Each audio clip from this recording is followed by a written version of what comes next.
Do your thing.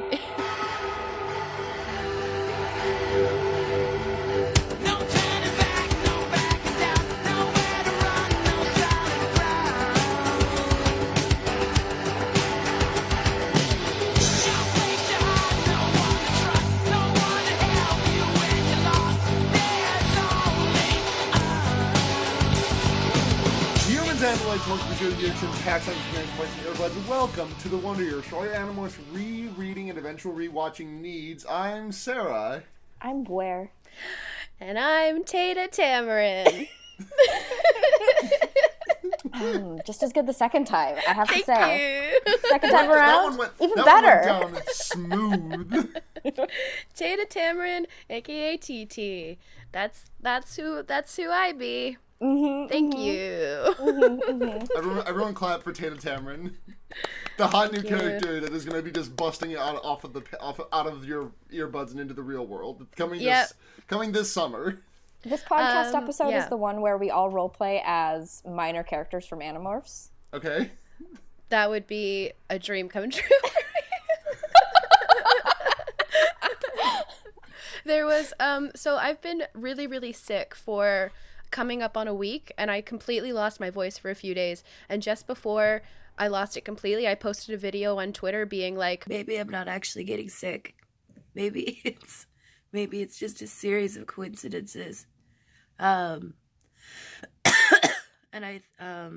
this is just how my voice sounds all the time. Is this how my voice normally sounds? I think maybe this is just how my voice sounds. And somebody, I can't quite remember who, responded saying that I sounded like the gay-coded side character in every 90s cartoon. Yeah. And it made me so happy because that's just who you are as a person, though. It's true. Really? Yeah. That's just how Seda be. Yeah. Yeah. The sort of it would be like the goth girl with the gravelly voice, which is a lot of me, except I don't have a gravelly voice because I'm really fun. You don't have a gravelly voice until you get wildly sick. Until I get very ill. When you get sick, then your true voice is known. Yeah. I spoke to my roommate for the first time in literally 5 days. He happened to see me out of my bedroom, and instead of being like, hey, he was like, are you alive? Because it's just been me in bed for literally days straight, just coughing and hacking, only leaving my room to get water or because I coughed so hard that I had to throw up. Oh no. I have been there, though. A rough one. I've been there. It's been great. It's been really cool. It's been a really good time. Sorry, this is also the first social interaction I've had in a little while because I've been so sick. So I'm gonna be at a certain level, and we're all just gonna have to be ready for that. Are you already crying? A little bit. When I was in middle school, I'm pretty sure, I was I definitely had an experience where I coughed so hard I had to throw up. But I just did it into the school bathroom sink, and then I went home. Yeah. I was like, I've had enough of this. The first time I ever threw up at a party, one of my friends followed me to the bathroom just to make sure I was okay, because they just saw me go completely green, and they were like, oh, let's follow them, make sure they're okay. And I threw up in the sink, and then they were so gently, I'll never forget, they were like, hey, maybe you should try the toilet, and then closed the door behind me like an angel. Yeah. Oh no. Yeah. That's why you don't mix your drinks really strong and then take the fattest bong rip you've ever taken in your entire life. That is just good advice in general, I think. And I was still dressed up as the preacher's wife from Footloose.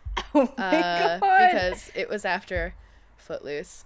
So that's all of linear time exists in before Pre-Footloose Footloose and and after Post-Footloose. Footloose.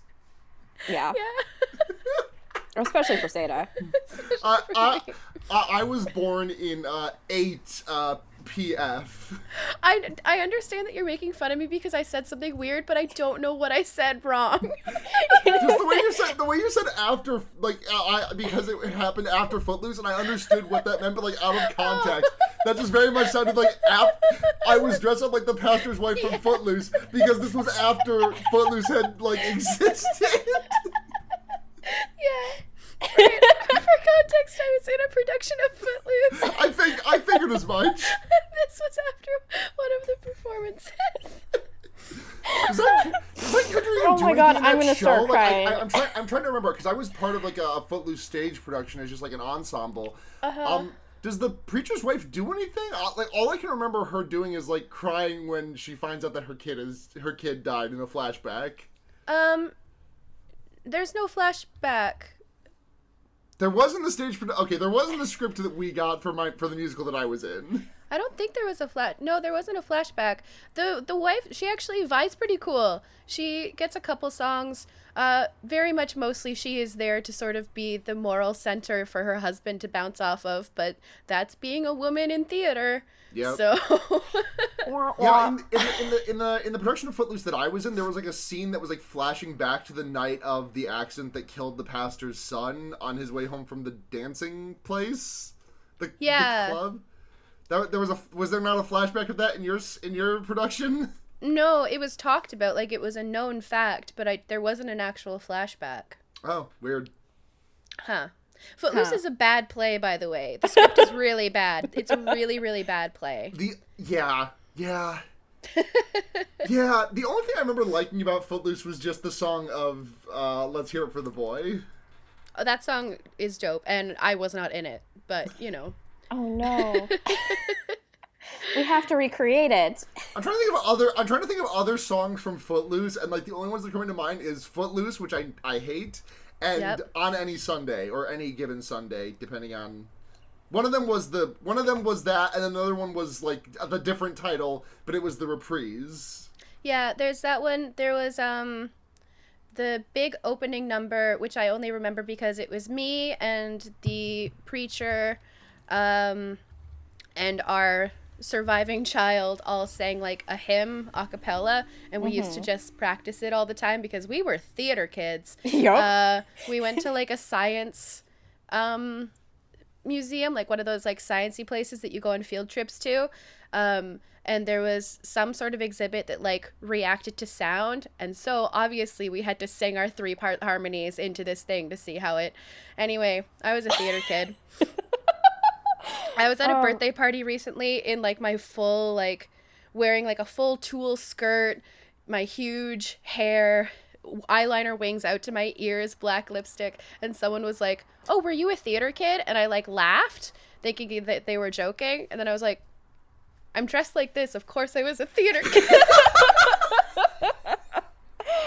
Yeah, but you know what? It's good, is the thing. I couldn't sing. I couldn't sing, and there were no like the only stage productions my school did were musicals. So I was a tech kid because I couldn't sing. Yeah, we only did musicals, but you know, I slid right in there.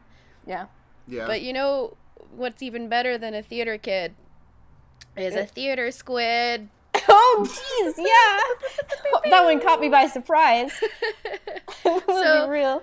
I hadn't actually seen this cover before because the version I was reading didn't have a cover. And I'm looking at it now, and I'm very much enjoying whatever's going on with Rachel's hair. Yeah, all of it's really good. I definitely popped this open this morning and was just like enthralled by just everything. I also happening. I understand that a giant squid in ratio to a human child wouldn't fit on the cover, but this does just make it seem like it's not a particularly large squid. This isn't a giant squid though, right? That's not what a giant squid looks like. Is it? I don't know. No idea. I will say I really like the fourth one that's like a squid with a little bit of a human face, so under like a hat. Yeah, it's got a little bit of a mouth. It kind of looks it has like a nose too. Yeah. It looks like it kind of looks like an early 2000s CGI abomination. Like it looks like an extra from Shark Tale. Oh, hell yeah. Yeah. I guess that kind of is what a giant squid looks like a little bit. Weird. I pictured them a little more, like less aerodynamic, maybe. Their head shaped like a spiral. It's like a drill bit. Yeah, it's pretty dope. They kind of look like a goldfish eating a squid. I can see it. Yeah, like a goldfish eating 6 worms. 6, yeah. 6 worms. 6? 6. Octopus are 8. Yeah. I don't know. The squid on this cover has like... there are more than 6 tentacles on this octopus on the cover. Or on the squid. This is squid. How many arms does squid have? 8 arms. Oh, maybe it does. From the website Quora.com. Squid are Don't read me the whole answer. Thank you. I guess it does. 8? Yeah. That's crazy. I was told it was 6. Well... This is not important. Damn. It is interesting, though. Oh, well, it's got 8 arms and then 2 feeding tentacles and a funnel. That's a lot. So I kind of got 10 arms. That's crazy. Yes, me, that's too many arms. That's a lot of arms. That's more arms than are in my house right now. Like, That's okay, so true. 2 arms? Okay, yeah, that's fine. 4 It's arms? just me here, so I'm the only Well, arms. unless you say that cats has 4 arm.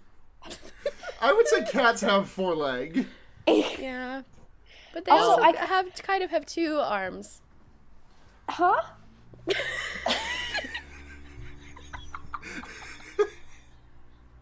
Because the front ones. Because of the ones in the front. If you wanted to anthropomorphize your fucking cat, I guess. Like, Seda, would you say that the 4 legs on a horse are arms? No. I was They just don't saying use them as arms. They don't use them as Let them arms. speak. Let them speak. Sometimes cats sit on their haunches and then they use their front paws like you would use arms. You know what? I'll give this one to Seda. Cats tears. do that. I really don't give. I'm like, fine. I will also give this one to Seda. I'm not invested in this. Oh my god. Damn, I was gonna say something really funny and incisive, but I don't remember what it was whatsoever. So No, but Don't Seda said worry, was we better. got something really funny and incisive anyway. Oh yeah, no, I was saying forearms.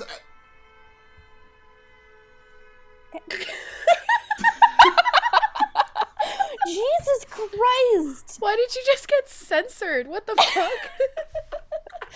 She was about to say her secret for Brendan name.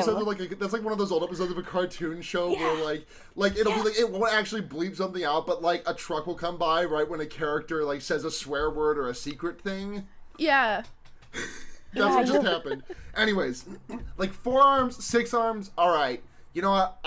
You're not like that's not a day-to-day thing, but like you look in like deities, if you're looking at like deities and such, okay. 4 arms, 6 arms, sure. 8 arms? Excessive. 8 Also, arms I is a don't lot. like calling them arms because they don't have bones. Listen, Is we're that a- is- do you we're need- being unnecessarily reductive of squid tendrils because that's just kind of what this podcast is about at this point, if you ask me. In Harry Potter. Yes. At one point Go on. when he broke his arm and they took the bones out by accident, but it was still an arm. Okay, but these are in constant state of no bones. Yeah. That would be my stipulation. Okay, we need to get into the book. Like we need to. Or else we're Speaking gonna of be talking about arms forever. breaking bones, I love how this opens with Rachel like on the balance beam, and she's talking about like the difference in how she's like crazy on the battlefield, but she's really controlled when she's doing gymnastics. And she says, "Reckless in battle keeps me alive. Reckless in the gym just breaks bones." And it's like, oh, This Rach. whole opening bit is like incredible. Can we talk about how this entire book is Rachel being in love with Cassie? It's literally top to bottom just that. Yeah. It's like it literally, and like the resignment she has towards Her like male romantic prospects. right. Yeah. And it's like I guess we're supposed to read the fact that she rejects this like cute dude like over and over again. He's called cute, and I'm like, okay, we get it. She's straight, I guess. Yeah. Like we're supposed to read her rejection of this dude, despite how cute he is, even though he has zero personality traits, as her true heart of hearts longing for Tobias. Yeah. But what it read is just like, well, she kept saying, he's so normal. I just want something normal. And I'm like, girl. And like, let's not forget that the way that he's described as cute at first is that he walks up and she's like, well, he's not ugly. You definitely wouldn't say that he's ugly. He's not cute. This is like this is so much a feeling that I had, because like when I was before I knew I was a girl, like I felt like gay energy within me, but I did not know what it was. Does that make any sense? Like I think deep down I knew that I was gay, but I didn't know like that I was a gay girl. Sure. And so I was like, oh, I mean, I feel a gayness in me. It must be I must like boys also. And then like that's basically how I approached men. Like I was like, well, he looks fine. That's attractive. Yeah. Yeah, it's pretty egregious, as one might say. Toe to toe. That's egregious. It's egregious. This guy like yells at her and she falls off the balance beam, and he goes to catch her and she literally shoves him out of the way so that she can fall. I love her so much. And she, after rejecting this dude, starts thinking about Tobias, and she describes his eyes as hurt, tender, and hopeful. He's just such a sad little boy. Yeah. And then, Blair, you were pointing this out while you were reading it, but, like, the incredible contrast of her being like, I guess I could go out with this, like, average dude, or, like, I guess I love Tobias. Oh my god, it's Cassie! Cassie's here! Hi, Cassie! Hi, Cassie! I didn't know I would see you! I'm so excited to see you! Oh my god, Cassie, it's so exciting to run into you! Yeah, no, exactly. Holy shit, Rachel! She's just so resigned to thinking about men, and then when she sees Cassie, she's like, woo! Homosexuality. Yeah. It's amazing. There's honestly, this is one of my favorite books we've read in a little while. I really loved it. Yeah. It had so many good things, and it had such high Eric content, which I'm always very excited about. It had some great Eric content. It had some, like, top-tier Eric content, too, in addition to it being, like, I feel like, I mean, this is the first one that we've encountered with a ghostwriter, for these books, and I feel like they kind of loosened Eric up a little bit. Like, I mean, I feel like Capelgate was kind of going that direction with the last book, because, like, Eric was a little bit more quippy and, like, a little bit, like, he was a little bit more of a character than he was just, like, a robot who, like, was there sometimes. And, like, I feel like this book really pushed it over the edge to me, and I really like Eric. I mean, I liked Eric to begin with, but, like, there was more depth to this boy before than there was. I guess I didn't notice that because I think that was all set up in the last time we saw him. I don't think we spent enough time with him in this book to, like, get a lot of that. I was picking up on it, but whatever. Same difference. It's either you noticed it last book, I noticed it this book. It's 6 in one, half dozen in the other. Except it means that you realized it sooner than I did. Oh. So they run into Eric, and his, like, hologram is going haywire. And I love how they decide to deal with this. So basically his human projection is flickering on and off, and they're like, where can we put an android where it won't look all weird? And so they drag him into a Spencer's Gifts. I'm gonna need to take a lot of breaks while in the middle of sentences, by the way. Sort of just, like, put him in the corner to be like, look at this wacky thing that you could buy at Spencer's Gifts. And then a kid in a Hanson shirt wants to buy him because it was the 90s. I wrote down a couple of, like, wow, this sure was the 90s notes.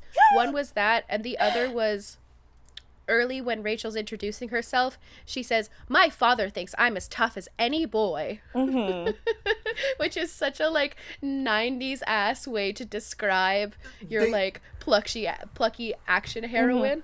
They referenced Clinton by last name only, and, like, referring to Bill, but, like, my brain Did like they? kind of forgot it. Yeah, they did at the Spencer's Gifts when they get the masks. They also no, referenced Newt Gingrich, which is a really weird poll for, like, contemporary, like, at the time, like, contemporary adult lit. Yeah, I was or basically contemporary like, young adult politics lit. is a flat circle. I don't know. I knew that name when I was, like, around this time. I probably would have recognized that name. I mean, I don't know. I don't even, frankly, at this point, I don't even fucking remember who Newt Gingrich is. I mean, I know he does things, but I do not know anything. I don't know. I just know he's an ugly politics man. Yeah. Is he the one who got his shit rocked over a dispute with some leaves earlier last year? Oh, fun. No, sorry. I think that was Rand Paul who Oh, got into fun. a dispute with his neighbor over where the leaves on God. his tree were falling, and Rand Paul's neighbor beat the shit out of him. Jesus. There's a moment where they're trying to plan because basically Eric has become, like, completely immobilized.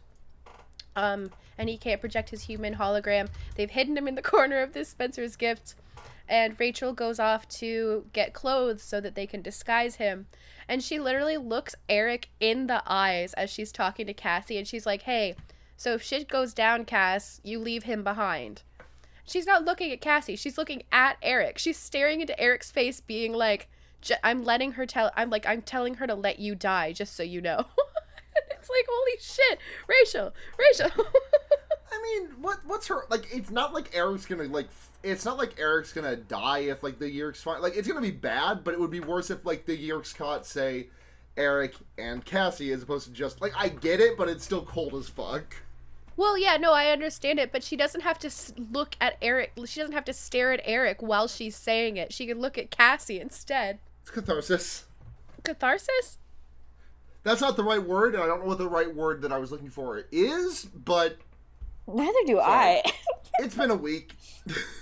Hey, language isn't real. I feel like I say that every week, but, like, the thing is that it always has been a week. I haven't even been sick, though, and Sada's trucking through this stronger than I am, so... Yeah, well, the audience is going to find me to be a lot smoother than you guys are. Because they're going to miss out on a lot of that. Yeah. That's true. So much goes down. Oh, shall I go on? Nope, go ahead. Oh, I was just saying, it's like that thing where it's like, the thing...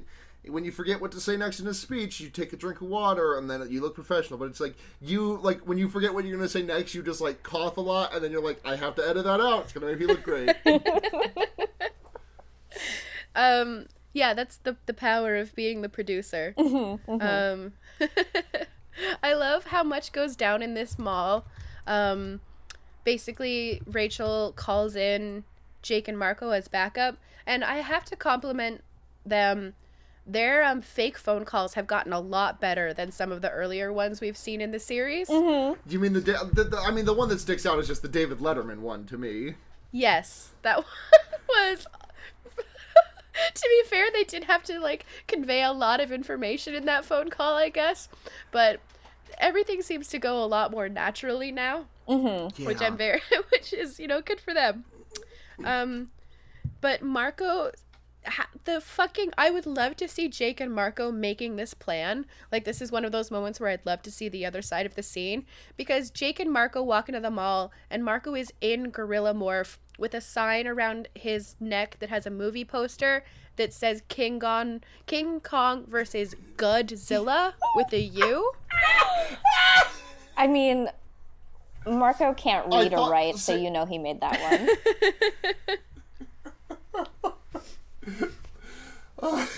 Godzilla. It's so funny, and, like, they try to convince the, like, teenage cashier of the Spencer's Gifts that this is just a gorilla costume, and the teenage cashier is like, looks pretty real. And then Rachel's like, watch out, there's a lava lamp about to fall. And he looks around and he's like, where? And then she, like, glares at Marco and is like, there's a lava lamp about to fall. And Marco, like, knocks him out. Mm-hmm. It's good. And then it's just, like, pure chaos for the rest of it. Like, yeah. Marco scoops Eric up and just as like an entire ass gorilla hauls him out of the mall, and then nobody sees them and all the cameras are off, which is convenient, I guess. That only gets explained a little bit. Yeah. And then they take a bus, assumedly Marco still is a gorilla inside of a bus. I don't know how those logistics work. I don't think you can fit a gorilla in a bus. That's my theory. Even if you could, that gorilla is probably too heavy. It probably exceeds the weight capacity. Yeah. I mean, a gorilla probably, like, depending, there's no one else on the bus, right? A gorilla would weigh as much as, like, what, 5 or 6 people? I don't know how much gorilla weigh. Me neither. Hey. How much do gorilla actually, weigh? I don't have that activated on my system. Hey, Cortana. No. Hey, how much does a gorilla weigh? Gorilla species Western gorilla typically has a weight of 160 kilograms. Eastern gorilla typically has a weight of 150 kilograms. I don't know how to convert that into pounds. Me neither. Does that sound like 5 or 6 people to you, though? 160 kilograms in pounds is 352, so it could be 2 people. Yeah. So it's 2 actually people. not that too much, big. actually. Yeah. Damn. So on this like very coincidentally empty bus, as long as Marco can get in the bus, then it seems kind of reasonable. Yeah. There's a moment here where, okay, I have to point out, we get so much really great non-mission related banter with the kids in this book that I love. It's one of my favorite so things. good. And one of the things we get here is that Cassie knows all of the Teletubbies' names by heart. Because they see the red Teletubby and someone says the wrong Teletubby name and she's like, no, it's the other one. So and so is the purple one and the other one is the green one, and she just like lists them off really calmly. And I mean, I love that so much. I love her so much. so much.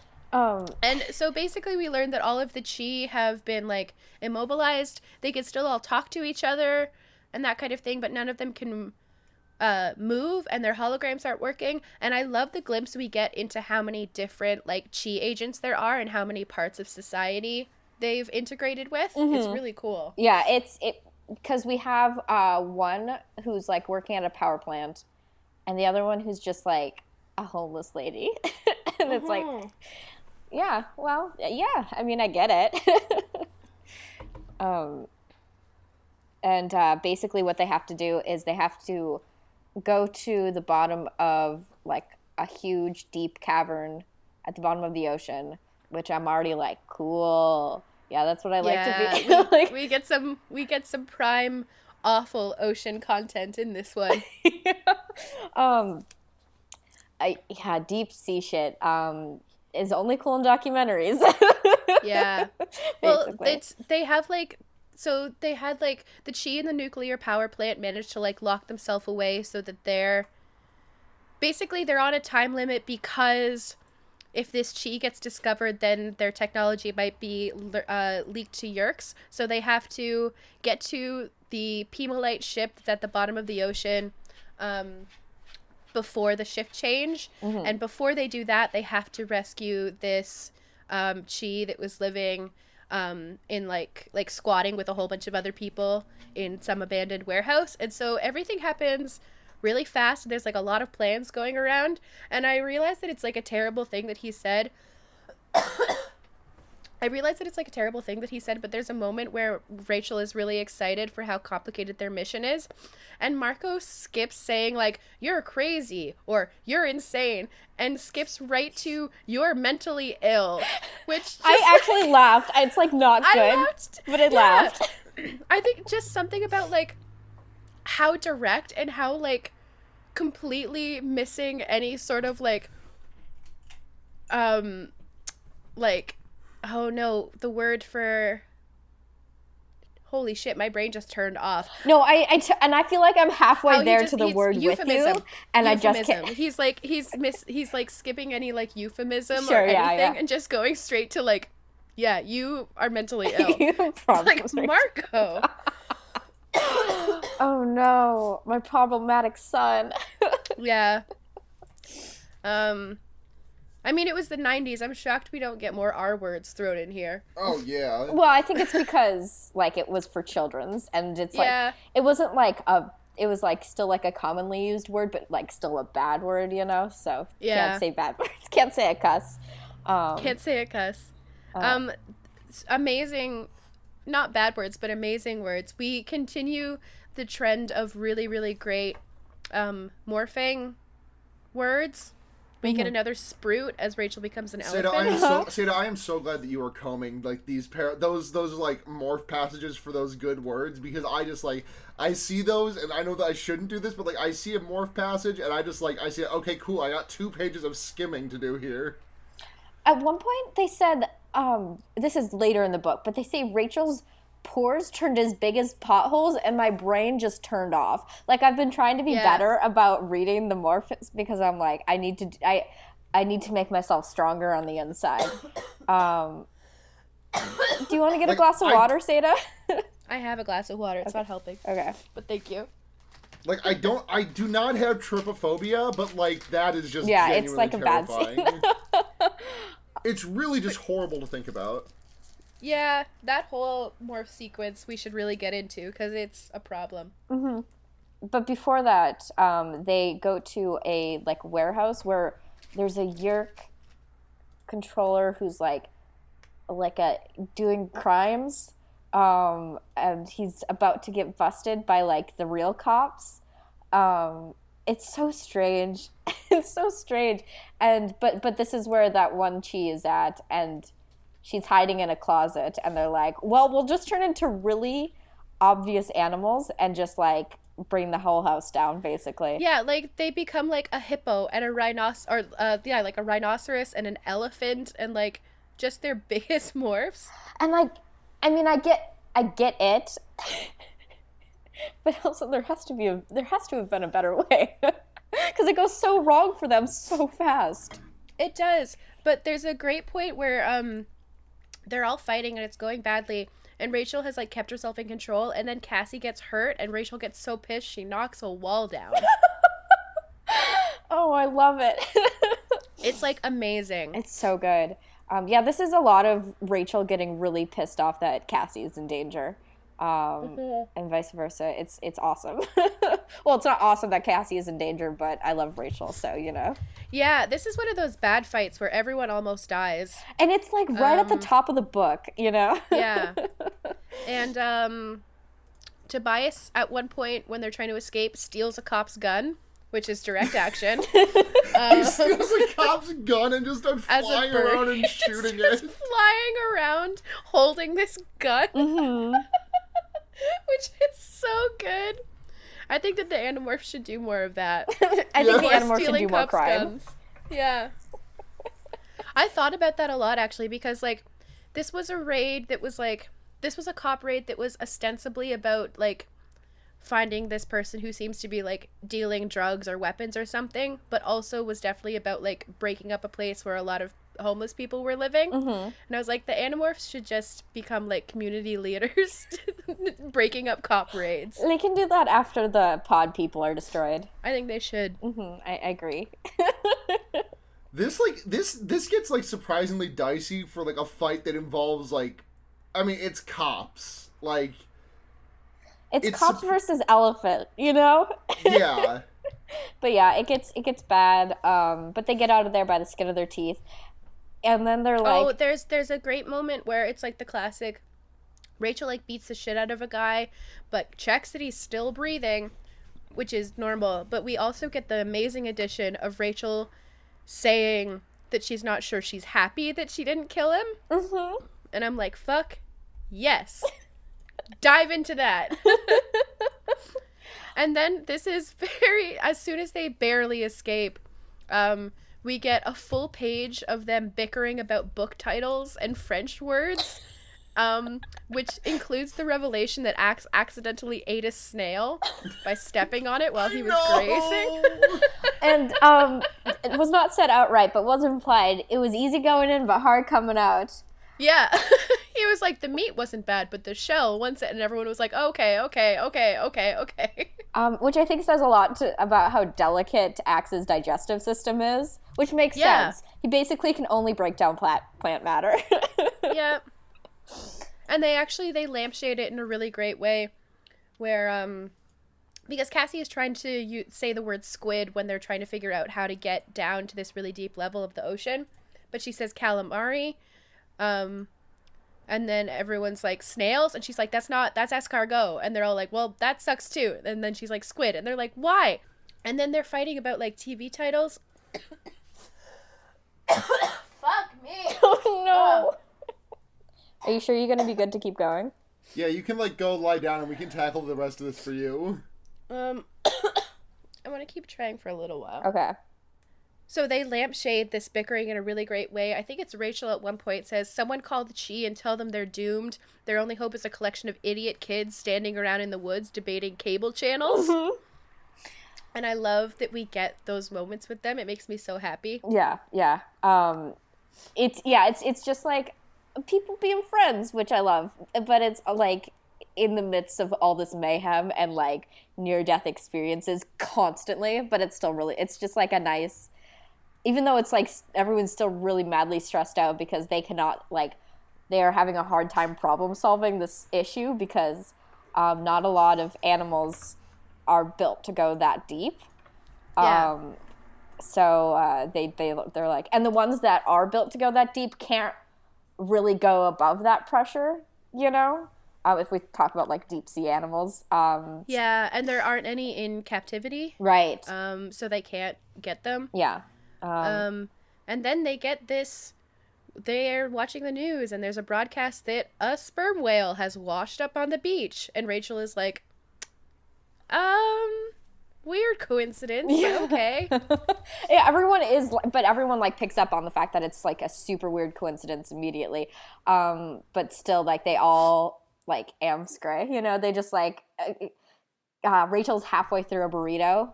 And probably still with burrito in her mouth when she's just like, oh, there's a whale, gotta go, gotta get this whale. And then they all turn into birds. It turns out that the sharing is also going down to help the whale, just throw water on it. Yeah. I got really upset about the whale. Yeah, I mean, it was okay at the end. Yeah, I knew that they were probably going to save it. Well, okay, here's the thing. And this series is so dark that I was like, well, they're definitely going to save the whale at the end, right? And then I was like, there is a non-zero chance that they're going to let this whale die and have it be like, well, yep, there's another sacrifice that we made. Mm-hmm. And I was like, I don't want that to be the thing. Because they describe this whale, like this beached whale, laying there, and Cassie talks about how it's just slowly suffocating because they can't support their own weight. Mm-hmm. They're too big to be on land. I got really, really, really sad. No, I totally get it. Whales freak me out, but also they're like sentient, so you know.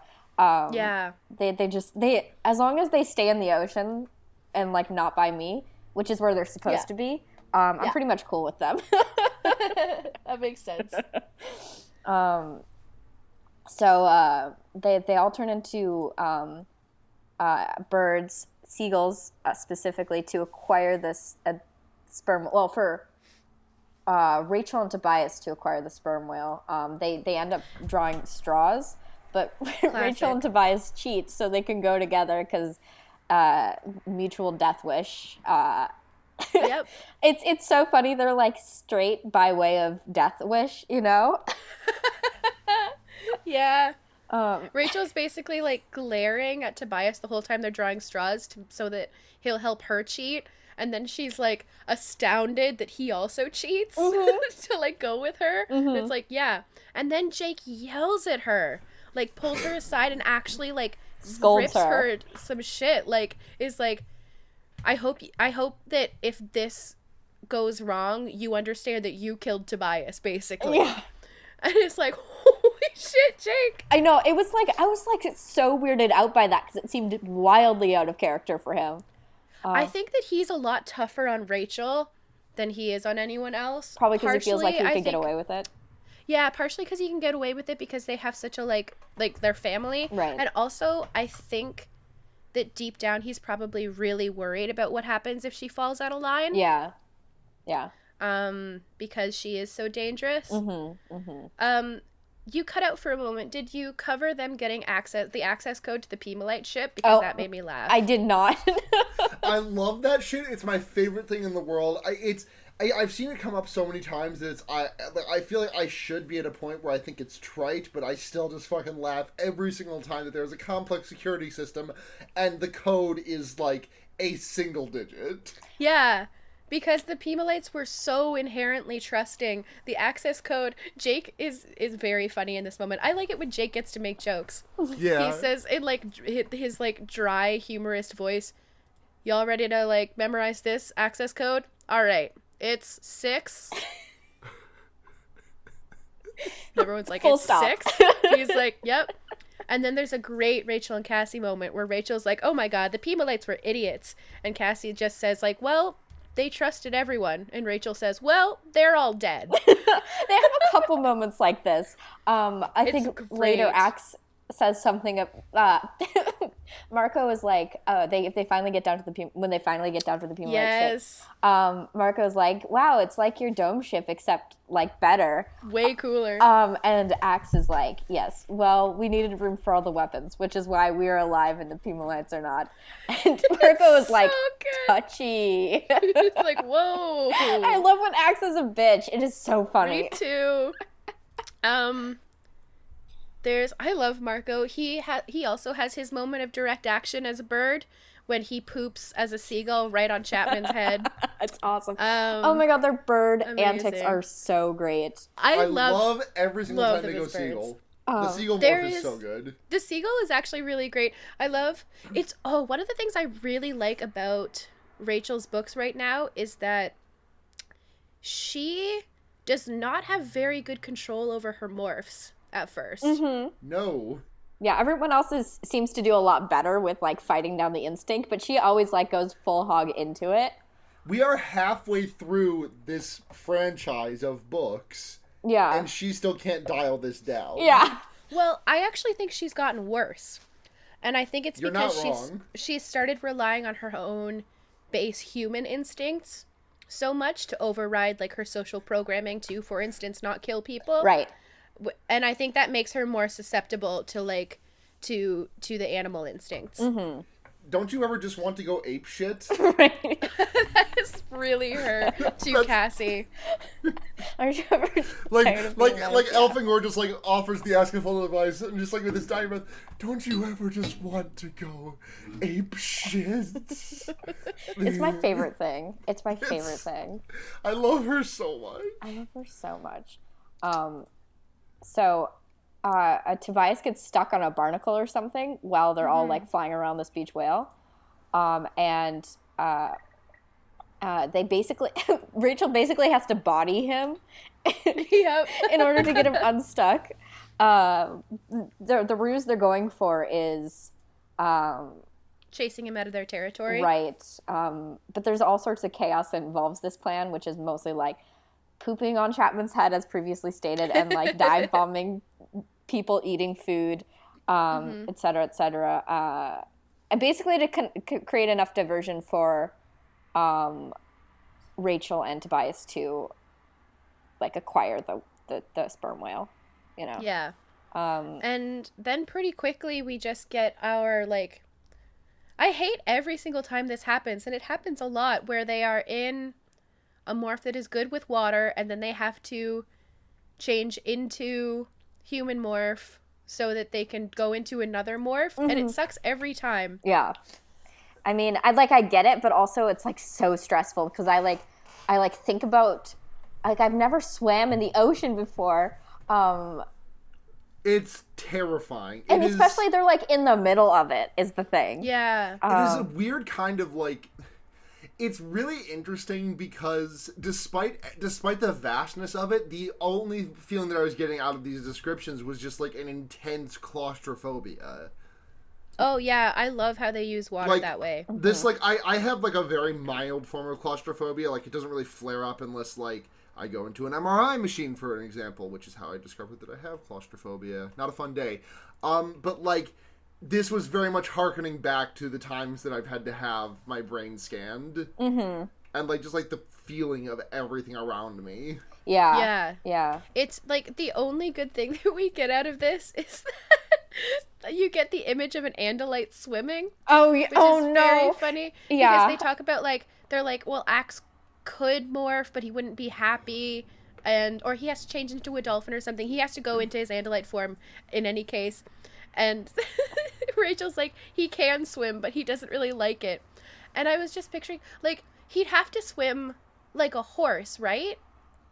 I guess. Like, but where's his center of gravity, I guess, is the thing. That's the thing. I think that his body would just be, like, weirdly flopped. But he's got shitty little arms and shitty little legs, is also the other problem.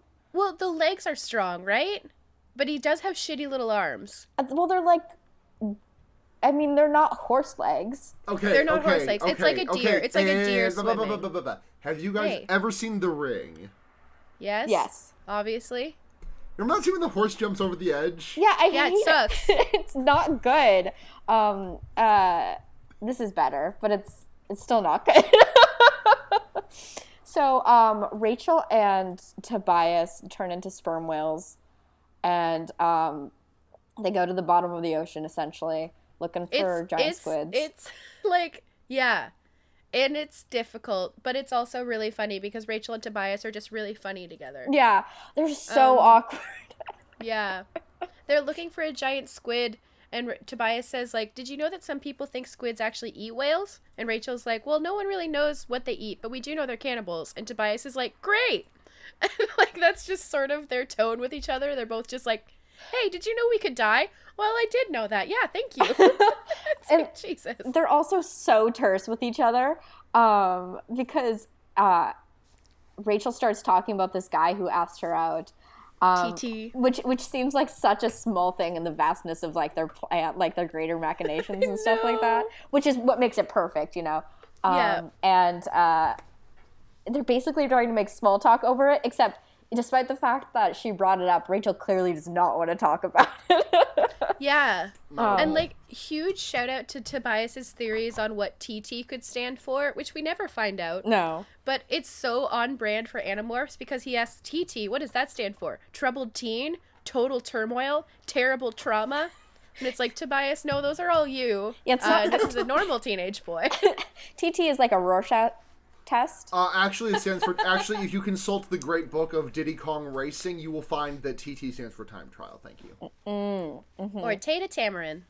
Tata Tamarin. I gotta say, TT is a bad, like, initials name. It sucks. Why? Yeah. Why did they choose that? Yeah, anything else would have been better. Yeah, I really don't get it. Double I really, letters really just never don't. work, except if it's J's. That's the only time double letters work. Yeah. Yeah, JJ's not bad. Right. Maybe it's like maybe it's Jonathan Taylor Thomas, but like to avoid arousing suspicion, his friends just call him TT. Like, But he's a teenaged boy. Jonathan Taylor Thomas was a teenaged boy.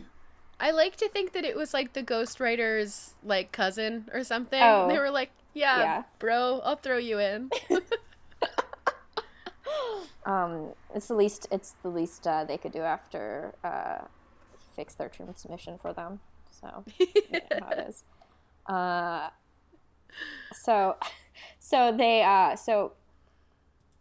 They fuck around in the ocean for a while. Eventually Rachel gets attacked by a giant squid. And it sucks and she doesn't do very well. And at the same time, Tobias like finds the ship and they scram up to land, or not land, I guess surface. And basically, while Rachel is like recuperating, she fucking bites the legs off of this squid. Which like, so I imagine that squid. I don't know if squid are regenerative. Like if they can grow limbs back. It seems like the kind of shit that they could do because they live for so long, right? Right. Yeah. But, I don't know, but maybe. I have to wonder how, for instance, Cassie would feel about the fact that they just like disabled this squid permanently. Like that squid. I mean, I guess Cassie's sort of a circle of life type person, but Yeah. like, you know, that was still very much their like deliberate actions. They just wounded this squid irreparably. Yeah, Maybe. Unless they grow it back. Unless we're wrong. Unless the Animorphs know something we don't know. Yeah. Which is possible. That's actually called out at one point in the book when Rachel's like, you know, we could totally like change all of the almanacs and encyclopedias if we were ever allowed to write down all the shit we learned about animals. Yeah. Also, Oh god! they said that. Sorry, we during that, I'm not going to say what it was that reminded me of that, but during that topic of conversation, one of the things that you two said reminded me of my favorite Rachel book, and I just realized that one's coming next. Oh, nice. The next Rachel book is, I think, my favorite Rachel book. I'm excited. Things are really amping up, so I'm pretty pumped. We're in the back half. This is typically the home stretch now. Yeah. Oh, that's Wow. weird. Yeah. Also, there's amping up. Rachel's transforming into a giant squid includes not only 2 sploots, but a flimp. Oh yeah. I don't. Gotta love Sorry, those onomatopoeias. I'm just looking at covers. I don't think we're actually. We're actually. This is actually the halfway point, because I thought there were 52 books. There are 54, but there's also about like 6 or 7 extra Bonus curriculars. books. Yeah, bonus books. Um, And then we can also read the Vegemorphs parody book. we should definitely. Yeah, do that. sure, why not? They also talk about the squid having green blood, which totally threw me. I mean, I guess that makes sense, but I never think about that. You know. I think that because squid flesh is still pinkish, Sure. so that surprised me, but I don't know. The thing is, They could be right. yeah, I think that they have blue blood, like, octopi. Mm-hmm. I don't know. I think that, like, seafood always... Why would I, somebody who loves animals so much, look up giant squid blood in Google Images? Why would I do that? Why would I make that choice? Don't do that. Well... Did you? We all make mistakes. Did you? Teleport back? Yes. And then I looked at the results and went, wait a moment. I did this to myself. You didn't want to do that. It's a bad thing. Man, the other day I got really excited about elephants and I looked up just elephants on Google image search, and you do not have to get very far into Google image search for elephants before you start seeing elephants that have had the shit beaten out of them by humans That and sucks circuses. so much. Like, it's like, Yeah. hey, settle down. Like, Yeah. chill out. Like, I understand I have my safe search off, so it's not like I'm some, like, plucky little 7-year-old, like, Ma, I'm gonna search elephants, and then being traumatized for life. Right. But I'm a 27-year-old who's like, hey, empty house, I'm gonna search elephants, and then I'm traumatized for life. Yeah. It'd be like that. Yep. They all get giant squid morphs. They sploot and flimp into giant squids. Yep. They find the Pemolite ship through another series of coincidences where Yerks are also going to the ship and point the way. And I love the detail. The Pemolite ship looks like a green Snoopy. Because they said it's a toy, not a weapon, which is cute. Yeah. Everything It's, about the chi is very very cute. I really, really like them so much. The Pemolites are great. Yeah. Yeah. Oh yeah, both, I guess. I like, both of them. And the Pemolite ship, because they thought of everybody as friends, basically it reads your body sensors and creates an environment that you can survive in. Mm-hmm. And so this fucking rules. I would love to see this on screen somehow. They, go into the ship, and the ship makes these giant levitating bubbles of water that surround their entire bodies. Mm-hmm. Listen, Netflix. They just, followed them around. We will write Animorphs, the animated TV series. Castlevania is not coming back till next October. You've got time for a big non-anime animated show. Bring back the Animorphs, bring us on for writers, and just get some animation studio. We'll do the rest of it. Yeah. Hell yeah. And pay us a lot. I'll do pro bono. Fuck that. You just spent $100 million on Friends. You can spend a little bit of that on us. Yeah. God, I'm so depressed. It's so distressing. Baseline Friends just makes me depressed. So Yeah, same. So, you know. Like I rail against Friends a lot. Friends is like it's not as bad as How I Met Your Mother, for one. For like it's like another show in like the same like sort of like genre area. Yeah. Like it's the stuff that you'll see on a Tinder bio. Like Oh, sure. Because I was going to say that I like How I Met Your Mother more, but I think I would definitely treat them the same way if I saw them in a Tinder bio. Yeah. Like, I think, like, to me, like, I don't use Tinder, pretty much. I haven't used Tinder in, like, a year. But when I did use Tinder, like, the order of, I didn't want to see any of these shows in there, but, like, the order at which I trust them, like, The Office, that's, like, my number one of, like, I see that and you seem like an okay enough person. Like, that or Parks and Rec, and like at the bottom of that list is Breaking Bad. If I see Breaking Bad on anyone's profile, I'm like, no. Hard pass. Yeah, no, for sure. So they fuck around the show. They turn the thing off, which is good. That they did the goal of the thing. But then they get and the Pimolite AI is really great. Yeah. It's basically just like super super friendly. But yeah, as they're turning the thing off, then they're like, the Pimolite AI is like, excellent, you have turned off the thing that was making all of the chi frozen. We have activated the chi self-destruct sequence. And they're all like, wait, what the fuck? No, how does this happen? And then the ship dramatically goes see-through, and they see Visser 3 and a whole bunch of Hork-Bajir and Taxons staring at them. And they're like, well, fuck. fuck me, basically, yeah. Fight. And while this is happening, we meet a new creature. Yeah. That's a reptilian humanoid with like a very human face and a stubby tail that walks like a bird with like this wrinkled, pruny black skin. Called a Droid, which means wild card, and it's a thing that Kryak created, and I love him. Me too. Yeah, this guy is. I knew that this would be the case because I also love him. It was just like a list of things I would enjoy because I was like reptilian alien, thumbs up.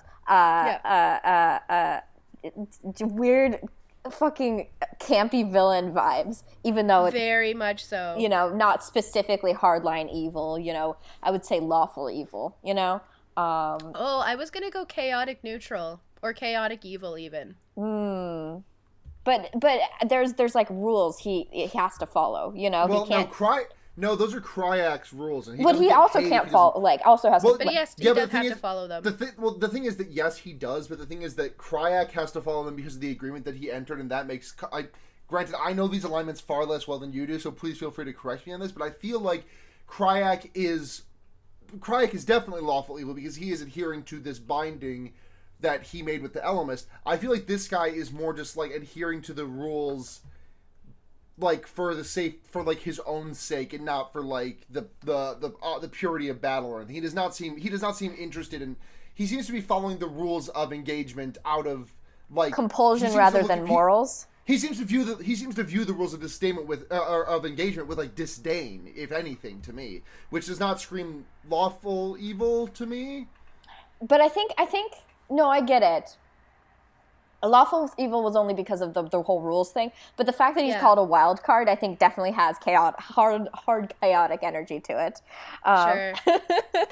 So yeah, I think chaotic neutral, chaotic Nuval. Nuval? It's the halfway point between neutral and evil. And basically, this thing is just sort of prancing around like some sort of like villainous fairy, being like, "Ah ha ha! Yes, Jake, you think you're the fearless leader, don't you?" And then being like, "Oh, hello, Marco. Thought about your dead mom recently, or is she not dead?" And it's like, what the fuck is happening? And then, it says to Jake, "Have you killed your brother yet? No? Well, you will." I love like, that oh my so God. much. It's so good. And it's like, Rachel, I like you. And it's like, oh shit. And may I just take this moment to put my fist in the air and scream as loud as I possibly can, Android rights. It'll make you die if you do that. Yeah, that's why I'm just going to describe my actions instead. Android writes, because... So they learn that this creature basically has been setting them up this entire time as revenge for the Kryak.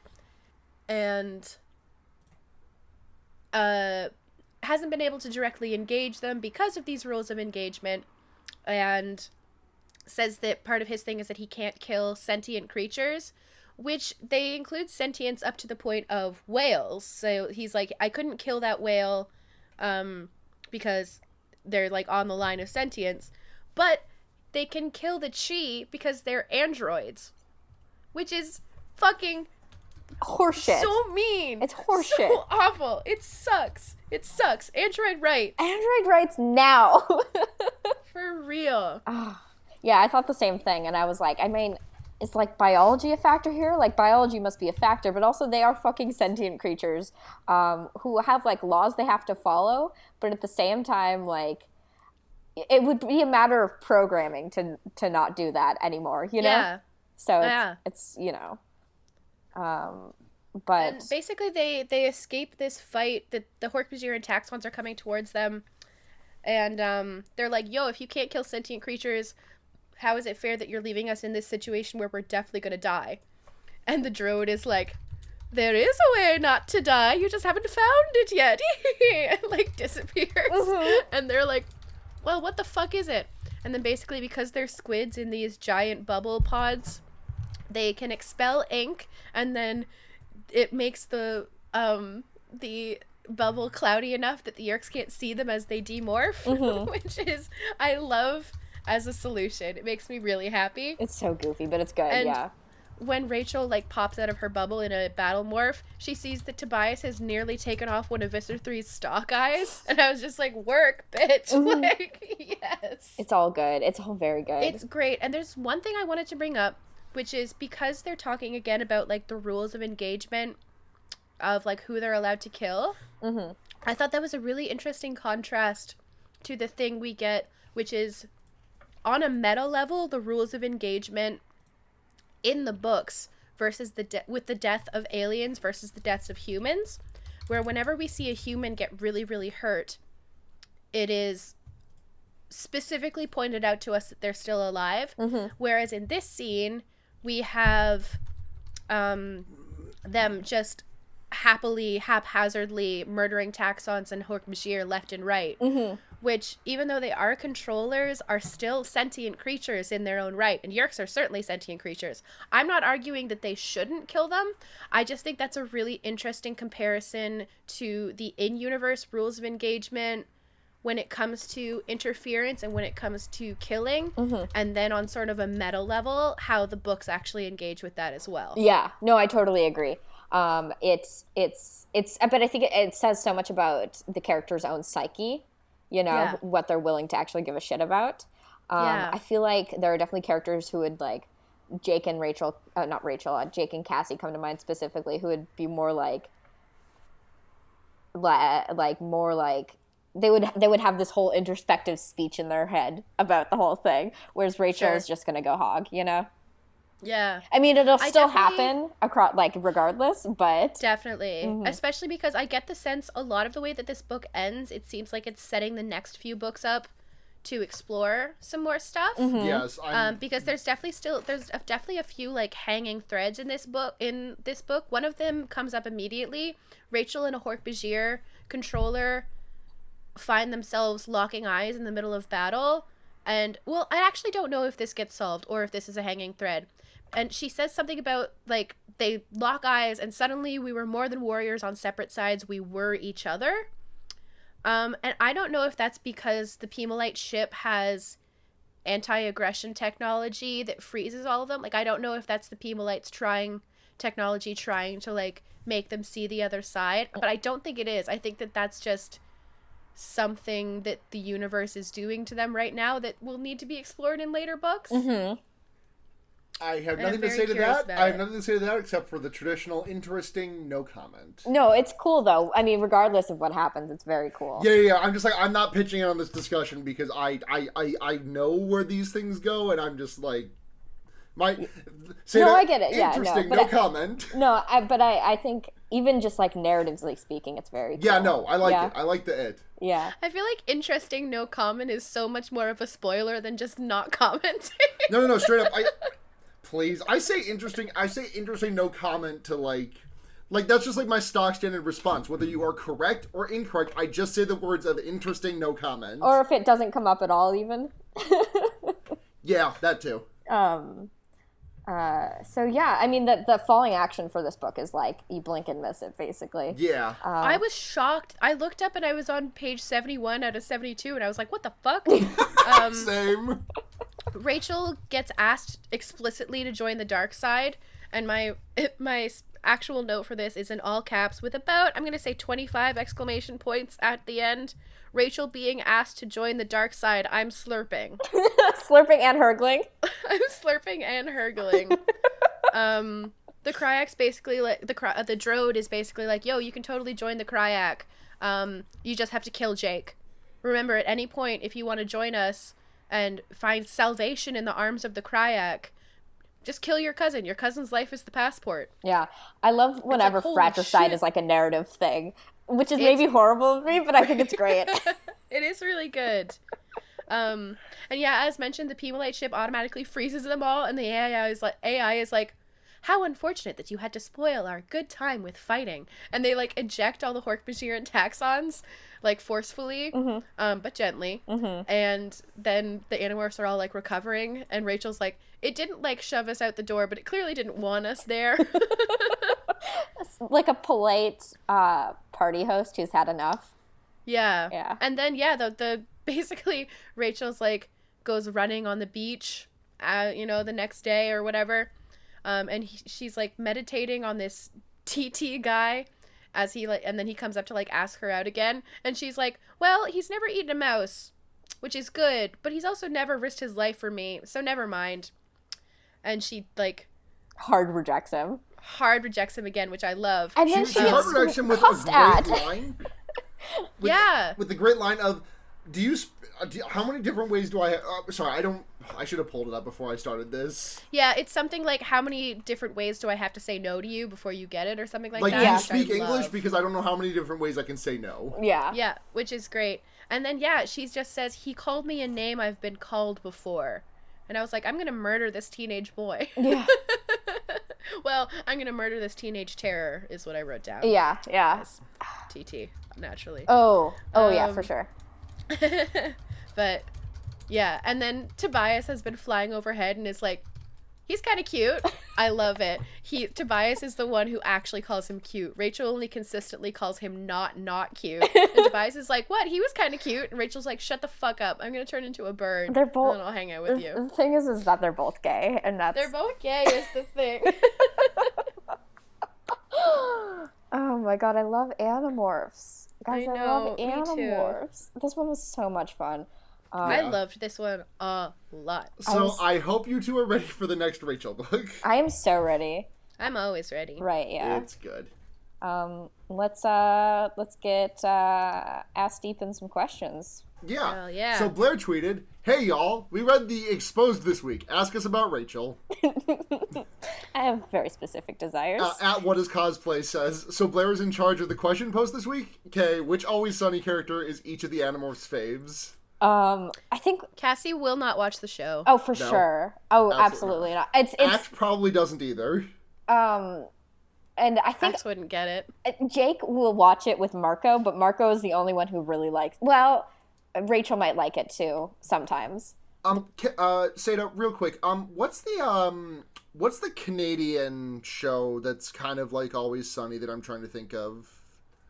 That's like about the fucking redneck Canadian dudes. It is not anything like It's Always Sunny, but you're thinking of Letterkenny? I am thinking of Letterkenny. It is nothing like It's Always Sunny. It's maybe it has like the opposite, very wholesome tone. Okay. I think it's the platonic opposite of it. I think I actually made like a weird jump there because I've been watching Trailer Park Boys with Andrea, and that is a show that's similar to Always Sunny, except for these people are less like bad people and just kind of more stupid idiots.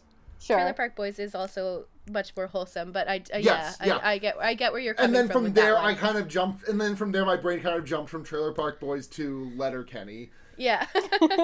Honestly, not to like be all Canadian, I can't see Canada making a show like It's Always Sunny. It's Always Sunny is such an American show. It really is. Yeah. Like supremely It's like aggressively American. so, though. Yeah. Yeah, I really think that only Marco would like really get the into show. it. Yeah. And also, obviously, his favorite is Mac. You know. Oh, absolutely. Yeah, like no question about that. Yeah. I think I've actually tweeted about that specifically before. Anyways, the reason that I asked about Letterkenny is that I feel like that is more a show that would be the speed of the Animorphs. I think Jake would like Letterkenny. I think Jake would like Letterkenny. I think Rachel would enjoy some of Letterkenny. I feel like it might be too Canadian for these California kids to get into. That's fair. Maybe as young adults. Maybe, yeah. Oh. I mean, that would be lovely. Mm-hmm. Canada has some problems with Canadian content in that a lot of it is not very good. So when it's good, we really like to hype it up. So it would be nice. I mean, the thing is that Letterkenny is very... The thing about Letterkenny is that I like it a lot, and I very much need to watch more of it. Yeah. It's great, yeah. More question? Or is that the only one? Am I just getting dunked on? Is that it? No, we have another question, but it's... Okay. It's from @Snugcrow, who asks, "Is she eel? E-A-L. Does anyone know what that means?" No. Okay. Sadie, can you cut that? Yeah. That's very... I was just wondering, my brain went to eel, and you know that story lately that's been like, seals keep snorting eels? Yeah. Which is such an Animorphs. It super is. Yeah. Oh my god. I keep like I'm so like thinking about these books so much recently that often when I see like funny animal JPEGs, I'm like, well, that's Marco. That's Jake. I think you sent some to the group chat even. Probably. There was definitely a picture of like two cats that were caught in blinds. Oh yeah. And they were like completely upside down and just ass backwards. Mm-hmm. And I was like, well, that's Marco and Jake for sure. Mm-hmm.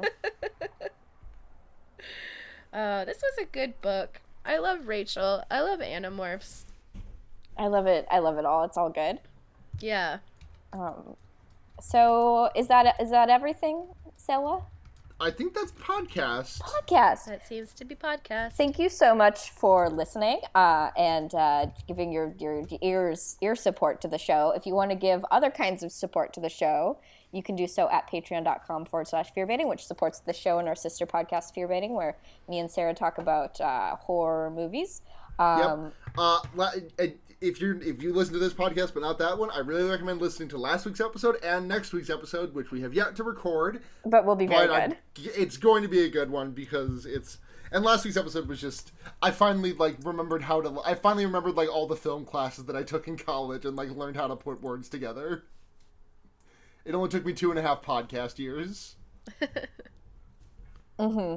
$1 a month gets you early access and voting on our fear-baiting episodes. $5 a month gets your name shouted out on the show and a short message read. And then $10 a month you can tell us for a movie. That's all for fear baiting. One of these days we'll get something special up for the Animorphs crowd, the Wonder Years crowd. We love you regardless of whatever fucking show you support. Yeah. So special thanks to Michael Kaiser, Paul Bechtel, Paul Moran, Kit Spindler, and Sophie. We love you so much. If you want to contact the show, you can do so at the Wonder Years on Twitter, or I think that's it actually. And if you want to contact the hosts, you can find me online at Blair Kitch on Twitter, or sometimes blairkitch.tumblr.com. You can check me out on Twitter at sunhatjania. You can also check me out on... That's my Twitch name. Check me out on Henry Kissinger's Pokemon Going to Die. It's the number one leftism podcast. It's sweeping the nation. And I know I mentioned it last episode. I'm just going to mention it again. The bonus episode we have with friends of the show, Setting the Record Queer is going to be going up probably sometime, I think like the week after Christmas or the week. I'll tweet about it. I definitely will tweet about it at the very least. Mm-hmm. Hey, Seda, what are you up to? I'm on Twitter at nudity with an EA instead of a Y. You can check out my other podcast called Music for Molehills at Musical Mole on Twitter. And you can check out the other music that I do at gaygothvibes.online. Nice. Nice. Yeah, I don't know if I should mention this. I also have a Patreon for my music. If you throw me $1 a month, then you get like a bunch of demos and like covers that I record at 3 a.m. getting home from the bar. And like a whole bunch of other shit that I'm basically just like, I didn't have anywhere to put this and I want to share it, but I feel like I shouldn't force it on everybody. So just the people who give you money. Yeah.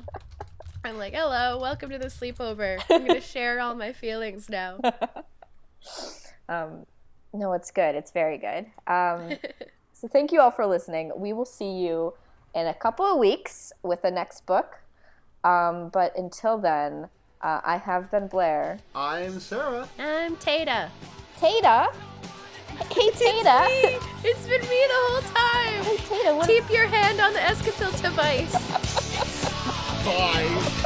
No, it's good.